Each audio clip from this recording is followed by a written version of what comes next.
Hello and నమస్తే everyone. నేను మీ MVN Kashyap. ఎలా ఉన్నారు?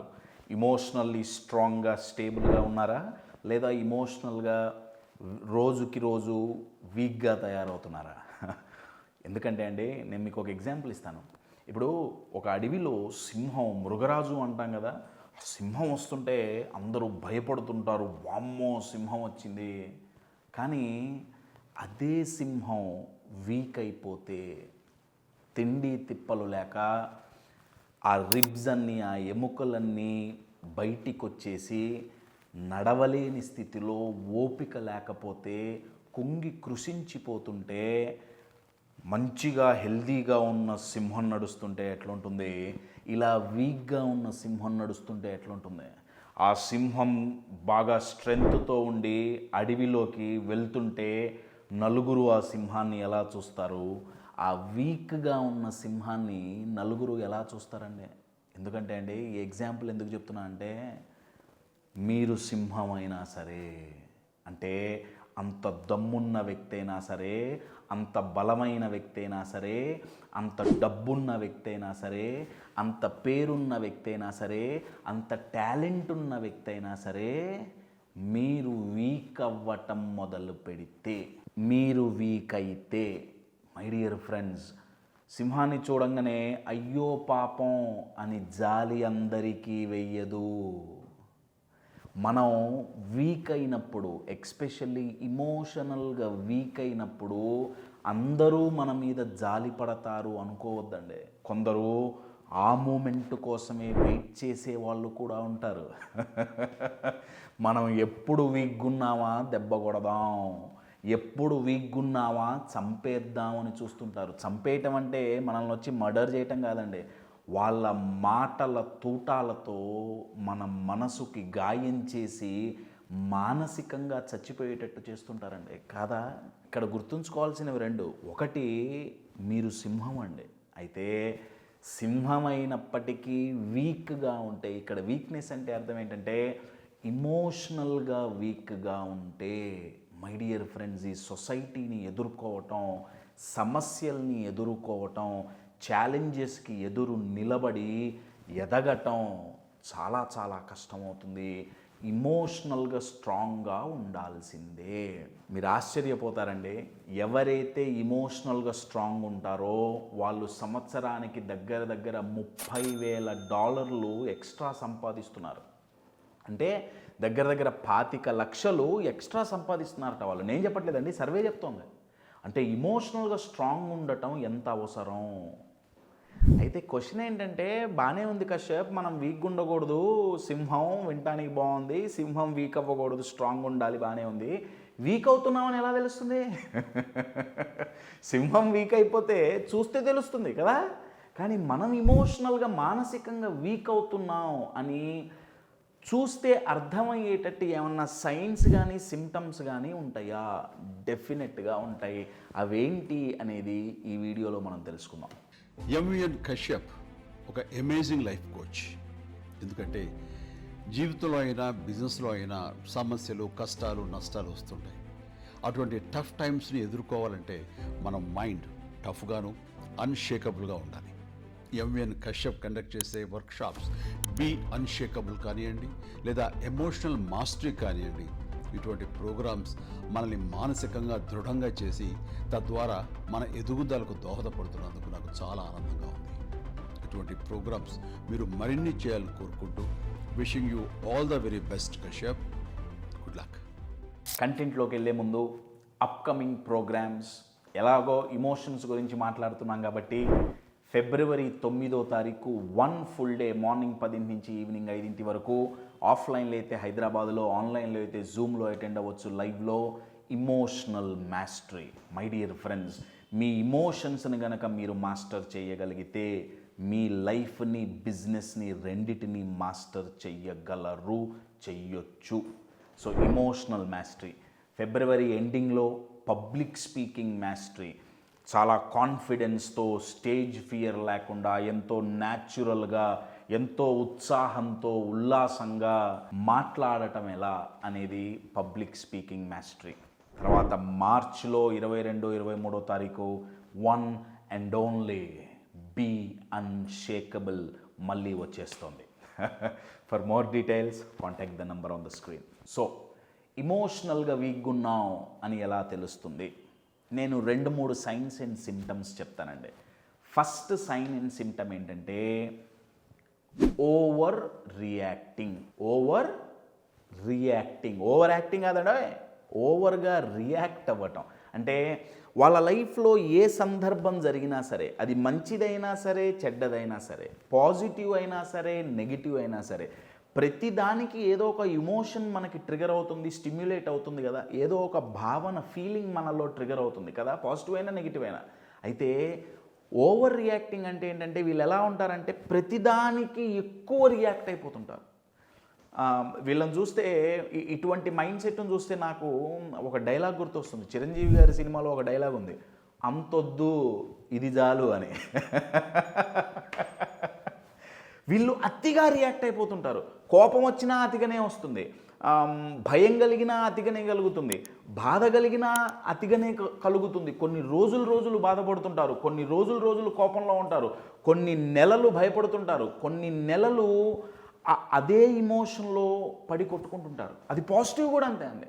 వాళ్ళకి ఆనందం వచ్చినా పట్టలేము, దుఃఖం వచ్చినా పట్టలేము, ప్రతిదానికి ఓవర్ రియాక్టింగ్. అంటే ఇంకొక ఎగ్జాంపుల్ చెప్పాలంటే, రూపాయి ఇస్తే 10 రూపాయలు యాక్టింగ్ చేశాడంటారు. వాడికి రూపాయి యాక్టింగే చేయమని ఇచ్చావు, కానీ 10 రూపాయలంత ఓవర్ యాక్టింగ్ చేస్తున్నాడు అనమాట. ఇక్కడ యాక్టింగ్ కాదండి, రియాక్టింగ్. దేనికి రియాక్ట్ అవ్వటం? సిచ్యువేషన్స్కి రియాక్ట్ అవ్వటం, లేకపోతే ఎవరన్నా ఏమన్నా అంటే దానికి రియాక్ట్ అవ్వటం. అది సిచ్యువేషన్స్ కావచ్చు, వ్యక్తులు కావచ్చు. రియాక్ట్ అవ్వటంలో తప్పు లేదు. కశ్యప్ ప్రతి ఒక్కళ్ళు రియాక్ట్ అవుతారు కదా, అందరూ వీకేనా? కాదండి, ఓవర్గా రియాక్ట్ అవ్వటం ఇమోషనల్గా వీక్గా ఉన్నాం అని చెప్పే సైన్స్లో ఒకటండి, అని చెప్పే సిమ్టమ్స్లో ఒకటి. So over reacting. సెకండ్ ఏంటంటే ఈజీ ఫియర్ అండి. మీరు ఈ పదం బాగా గమనించాలి. ఈజీ ఫియర్ అంటే కశ్యప్ భయపడిన వాళ్ళందరూ ఇమోషనల్గా వీక్గా ఉన్నట్టేనా? కాదు, ఇది మీరు గమనించాలి. భయపడటం ఇమోషనల్ వీక్నెస్ కాదు. అయితే ఈజీ ఫియర్ అంటే ఏంటంటే వాళ్ళ పేరులోనే ఉంది కదా, చాలా ఈజీగా వాళ్ళని భయపెట్టచ్చు. అంటే ప్రతి చిన్నదానికి వాళ్ళు భయపడుతుంటారు, ఉలిక్కి పడుతుంటారు. ఆ భయం, ఆ ఎక్స్ట్రీమ్ ఒక్కొక్కసారి యాంగ్జైటీలోకి వెళ్ళిపోతుంటారండి. కొంతమందికి పానిక్ అటాక్స్ వచ్చేస్తుంటాయి. పోనీ సిచ్యువేషన్ చూస్తే అంత భయపడేటట్టుందా? భయపడేటట్టుంది, కానీ అంత ఎక్కువగా భయపడేంత లేదు, అంత ఈజీగా భయపడాల్సిన అవసరం లేదు. ప్రతి చిన్నదానికి వాళ్ళ మనసు భయపడుతుంటుంది, వణికిపోతుంటుందండి, షేక్ అయిపోతుంటుంది.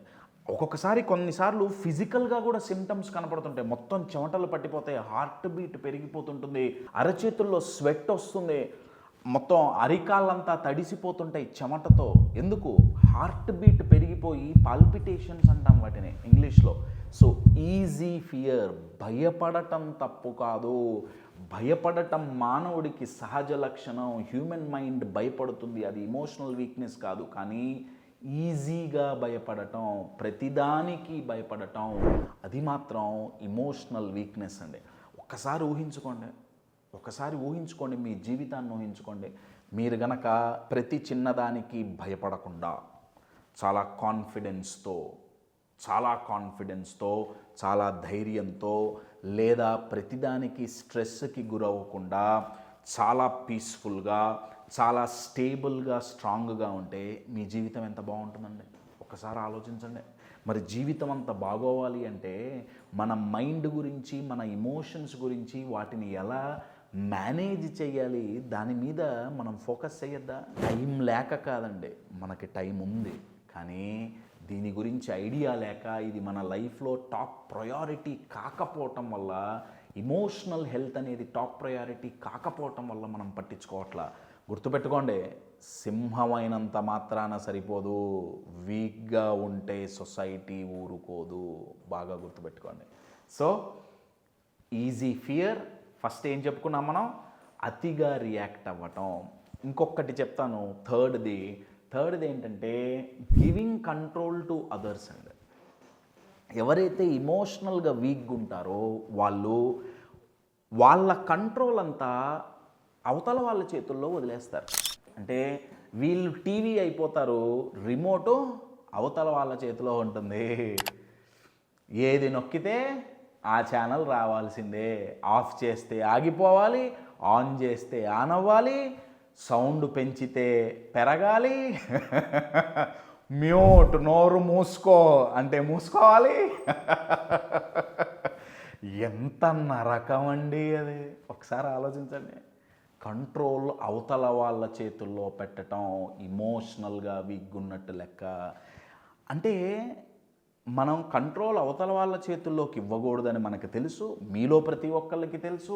ఇస్తే జీవితం ఎంత నరకమో, ఎంత చికాకు పడుతుందో, ఎంత ఫ్రస్ట్రేషన్ ఉంటుందో మీకు తెలుసు. మీరు ఆ నరకం అనుభవించిన వాళ్ళే. కానీ ఎందుకు ఇచ్చేస్తున్నాం? మనం మన కంట్రోల్ అవతల వాళ్ళకి ఇచ్చేస్తున్నాం, రిమోట్ అవతల వాళ్ళకి ఇచ్చేస్తున్నాం అన్న అవేర్నెస్ కూడా చాలామందికి లేదండి. నంబర్ 1. నంబర్ 2, ఒకవేళ అవేర్నెస్ ఉన్నా దాన్ని ఎలా ఆపాలో తెలియకపోవటం ఇంకొక ప్రాబ్లం అండి.